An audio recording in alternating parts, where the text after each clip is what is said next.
guys seen the exhibition, you'll know that you see this one upstairs.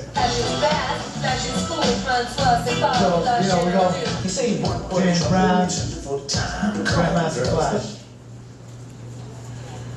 Most of you, even those hardcore people who think you know Flash, he sent me a collected works of Grandmaster Flash. I can't believe where that young man had his finger. I can't even believe it. I can't even believe it. He's had his finger in musical, in the pulse of music, for so long, so deep. I want you again to put the Google on hold and go out there and find out the amount of music that this man has made. All the way back to Grandmaster Flash and the Furious Five, who made some of the most profound music at that time. But his finger has always been in the mix, so go back and check him out. Flash is nobody's joke. Nobody. So how old are you at this time, and what are you shooting on, and where is this? How old was I? At this point. You notice he's wearing a tie and a sweater? That's not very hip-hop, but it is hip-hop because it's him. You remember? You make things hip-hop by what you wear, rather than what you wear makes you hip-hop, okay? And back then, it was the rule that no matter how corny you looked, you could wear, look at De La Soul. I have a picture of one of the brothers with one of them little hats with a propeller on it. It's you that make the thing hip-hop. Hip-hop don't make you. There was no stores. I don't know how old I was when I took that picture, but I know what the event was. It was a release of an album. And if you look, oh, you can't see it. Yeah, Casey Flight and Too Short had both released albums the same week. And he was the guest. Tricks. Huh? Yeah. In the house. Too Short and Casey Flight. Actually, Casey Flight was a much better. He's one of the unsung heroes. Casey Flight, and if you don't know, check him out for real. Too Short because he was obscene, because he dissed women, because he was a misogynist pig. His music just went, you know, astronomical. Casey Flight didn't play that, so. Casey Flight. This was the album release for Casey Flight and Too Short. And so what's happening, like, for you now, as a photographer in this mix, you're going to all the events, like, I want to try and place you in this picture. So where are you at? You're going to all the events on the regular? You have a studio at this time? I had the biggest studio in the world. Third Eye, the Streets. It was called The Streets. And I got more powerful imagery in the streets than anybody. And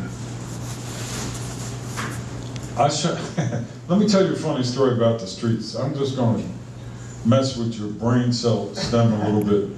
KRS-One.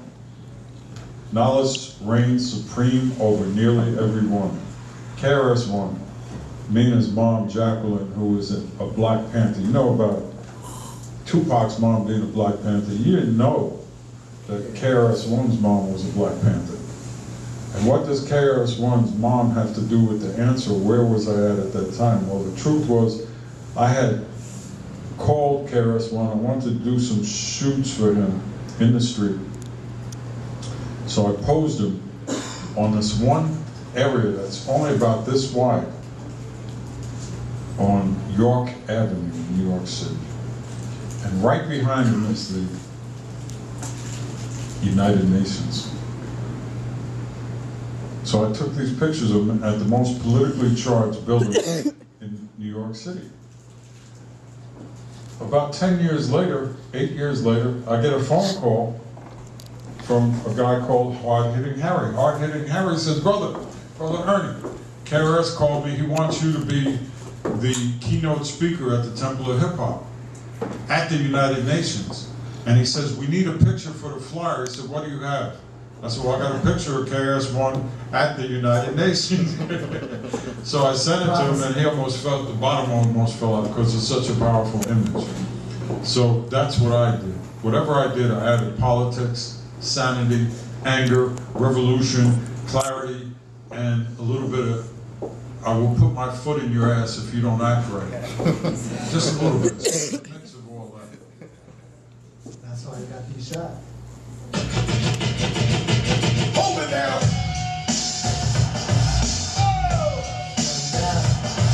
Come on. So, you start shooting record covers.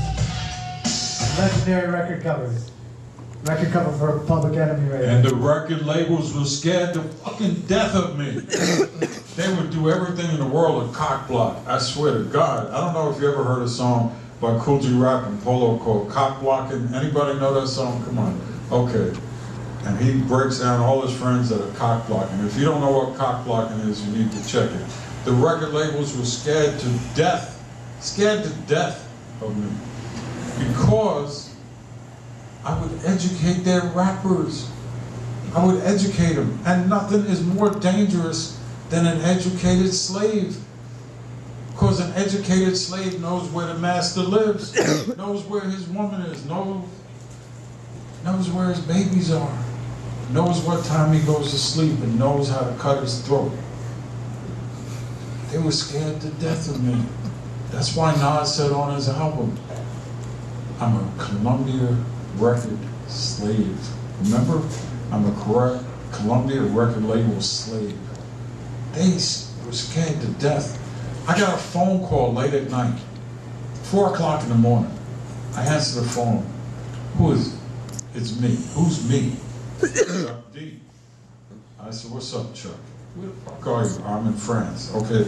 I said, they don't have clocks in France? He said, well, there's a time difference. I said, yeah, whatever. What do you need? He said, I want you to do an album cover.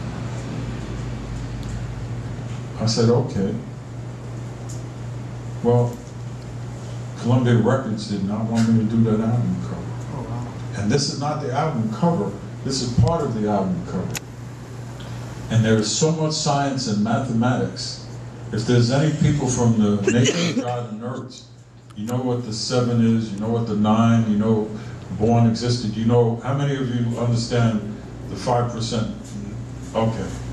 So, look, okay, let he that have eyes see, and let her that have ears hear. Look at that picture. The skull is death. It's a black man holding death. And the people in the background look like what? They look like pallbearers. Nobody's ever broke down the science. And how many people in the picture? What is 7? It's a divine number. Sacred 7. Okay? He wanted me to do that. Columbia Records did not want me to do that. And then when you look at Columbia Records and link them to Time Warner and all the other stuff, please, there's a lot of math. I may look like a certain thing or sound a certain way, but trust me.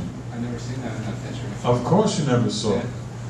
It's called subliminal seduction. It's called the best place to hide something is in front of your face.